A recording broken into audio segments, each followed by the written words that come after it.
Hello guys, so sa video na ito, aalamin natin kung ano nga po ba ang nangyari sa Facebook ni Ma'am Jubilin Panyas Bohos. So shoutout po sa iyo, ma'am.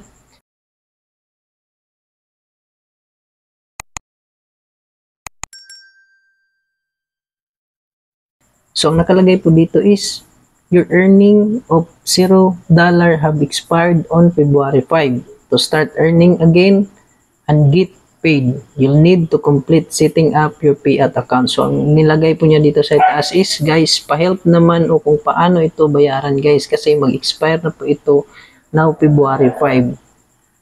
So, ito po ang tanong ni ma'am, kung paano daw ito babayaran. So, wala po kayong babayaran dito, ma'am. So, ang nakalagay dito is, you'll need to complete setting up your payout account. So, dito po, meron siyang 2 of 6 steps to complete.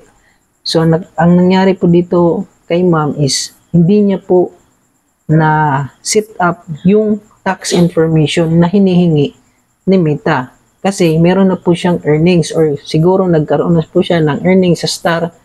Kaya, naghihingi po si Meta ng tax information ni ma'am. So, dito ma'am is wala kang babayaran.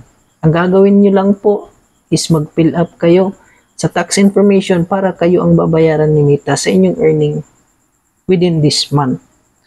So, click nyo lang po yung continue at follow nyo lang po yung steps na gagawin para magkaroon tayo ng earnings dito.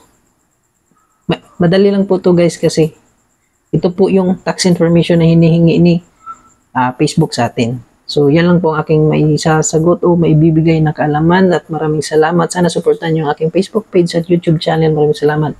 Bye-bye!